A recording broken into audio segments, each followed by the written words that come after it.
On June 4, 2004, Marvin Heemeyer, a 52-year-old Air Force veteran, entered a makeshift tank which he'd spent the past year building. Marvin would spend the next several hours destroying over a dozen buildings, including his local town hall and police station.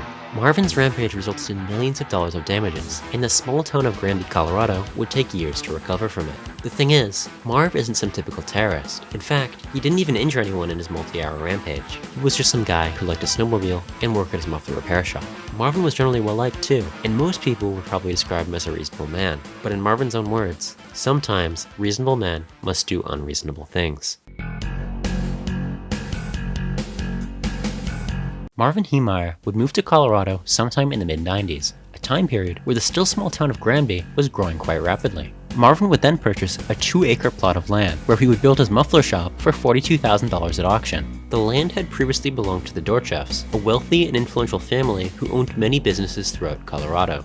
However, it had since been seized by the bank as a result of a failed business. The Dorcheffs had plans to regain the land so they could construct a concrete manufacturing plant on it, and even sent a family friend to place a bid on it. However, Marvin would ultimately win the rights to the land. Somewhere down the road, the Dorcheffs expressed their interest in buying the property to Marvin Heemeyer, and they reportedly reached a handshake agreement to purchase the land for $250,000. Upon hearing about the Dorcheff family's plans to build a concrete plant on the land, Marvin would begin to demand even more money. The Dorcheffs would have none of this, and just assume that they could wait this guy out, and that in a few months he'd be begging for that $250,000. Months and years went by, with unsuccessful attempts at negotiation ever so often. But in that time, Marvin's muffler business only grew and grew, and so too did his asking price for the property, at one point even asking for $1 million for it. Still, the Dorcheff family really wanted this property, and they even offered to swap it for other land they owned in the area.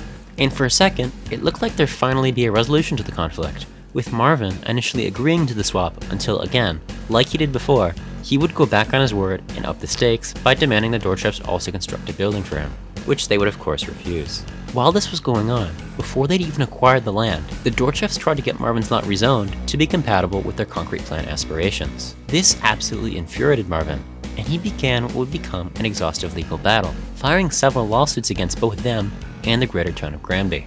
Marvin also tried to rally support within the town to oppose the plan, and even began contacting the EPA to try to get plans for the plant blocked. Marvin had reportedly called the EPA so many times that they even had to block his number.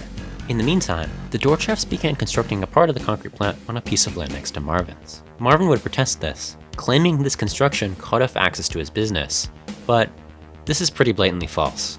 With this new construction, the Dorcheff family would also install a new sewer line to the area. Marvin had previously not been hooked up to one, and this was of no issue, because the city only required you to do so if you were within a certain distance to one. With the Dorcheffs constructing a new sewer line, Marvin was now facing a slew of fines. And to make matters worse for him, the sewer line was blocked by the Dorcheffs' property, and they wouldn't even let Marvin hook up to it unless he agreed to sell his land. Marvin would complain about this blatant coercion to the town government, however, they would do nothing to stop it, as they had vested interest in this concrete plant's success. And after a multi-year-long legal battle, Marvin, deflated, facing years of fines and legal expenses, would ultimately settle to sell the land for $400,000, as well as the rights to his muffler business, other property owned in Granby, and even his precious snowmobiles. The plant would finally be built, and all Marv had left to his name was a small metal shed left to Marv as a part of a settlement with the Dorcheffs. In this shed, Marv would live, eat, sleep, and find whatever time he had left to work on his prized Komatsu D355A bulldozer. Marv had originally purchased the bulldozer in 2002 at auction and hoped to resell it for a profit.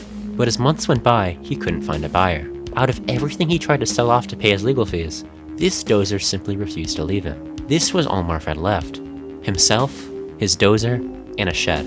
To Marv, the reason for this was clear. God wanted him to build the KillDozer. Why was he able to get the Komatsu bulldozer for such a good price? Obviously, he was meant to. Why was the bulldozer just barely able to fit into his building? He was meant to work on it there. Why, after he was nearly sent to ruin, was he left with this beautiful, pristine, 100-ton bulldozer? Well, to Marvin Heemeyer, the answer was obvious. And so Marv would spend the next year and a half turning this normal piece of construction equipment into a bona fide tank. He would heavily modify the vehicle, equipping it with incredibly thick armor made of a mix of concrete and steel. This armor was so heavy that it had to be lifted on and off the dozer with a small homemade crane. And when it was lifted onto the vehicle, there was no way in or out. There wasn't even a window. The only gaps in the armor were small gun ports for a number of rifles that Marv had purchased. Without a windshield to see outside, Marvin had even installed a series of modified security cameras, which he would connect to monitors inside the vehicle. He even had fans inside to shield him from the sweltering heat of the engine. And on June 4th, 2004, Marvin would begin his war on the city of Granby and the Dorchef family. And what better to start it off than with that prized concrete plan? Almost immediately after Marvin's rampage had begun, authorities and civilians were on the scene. And when they saw what Marvin was up to, they began firing upon the KillDozer. This obviously didn't do anything, considering the dozer's thick armor. And within minutes, the concrete plant was nearly destroyed. Marvin was by no means done though, and he would begin heading towards the town hall, destroying a few more buildings on his way. Resistance to Marv's attacks began to grow, and both civilians and police became more organized and bold with their attempts to stop the dozer. Rebar and other debris were thrown into its treads in an attempt to damage them, and some civilians even tried to climb on top of the beast, only to find that Marv was completely sealed off. Any attempts to stop the vehicle, though, were halted once Marv began firing on police through the vehicle's rifle ports. The KillDozer had now reached the town hall, and everyone was in panic mode. Despite the full efforts of local police, it seemed like nothing could be done to stop the KillDozer. They had even tried to bring in other heavy machinery from around town to try to combat the dozer, but still, it was able to completely overpower them. And despite the town's best efforts, the town hall was completely destroyed, and even the nearby police station sustained heavy damages. This had the potential to turn into a full-on statewide emergency, and by now, the National Guard had been contacted, and they were weighing the options of potentially using an Apache attack helicopter or a handheld Javelin anti-tank missile to destroy the beast. However, before these plans could be finalized, after sustaining heavy damage from the demolition, Marvin's KillDozer would get stuck in the basement of the local hardware store, and Marvin Heemeyer would take his own life. Marvin's rampage had ended with one dead, himself. Marvin had managed to destroy 13 buildings in a span of just over 2 hours, causing easily millions of dollars worth of damages. It would take the small town of Granby, Colorado, years to fully recover. Marvin's story certainly is an interesting one in the scene of true crime. His plan was methodically thought through and carried out successfully, and it's even more unique for how long it was being planned for. What it's most famous for, though, is of course the target of his destruction. Marvin was absolutely mistreated by the town of Granby. A lot of people had it out for him because he's from out of town, which, if you know anything about these small, isolated towns, is a real issue. Still, he wasn't justified in doing what he did. Marv had a history of being difficult, and he definitely could have found a solution to this predicament that wasn't, well, whatever this was. But Marv was a stubborn guy, and I guess he'd rather go out sticking to his own ideals than, in his mind, cave to some compromise. Depending on how it's told, Marv's story can certainly be inspiring, and he's become somewhat of a folk hero in certain corners of some communities. I mean, it's certainly easy to understand why. I'm sure a lot of us have dreamed about getting back at our evil boss, or those who we think wronged us, but in reality, we would never do it, because we're normal, rational human beings. Marvin, though, was clearly not.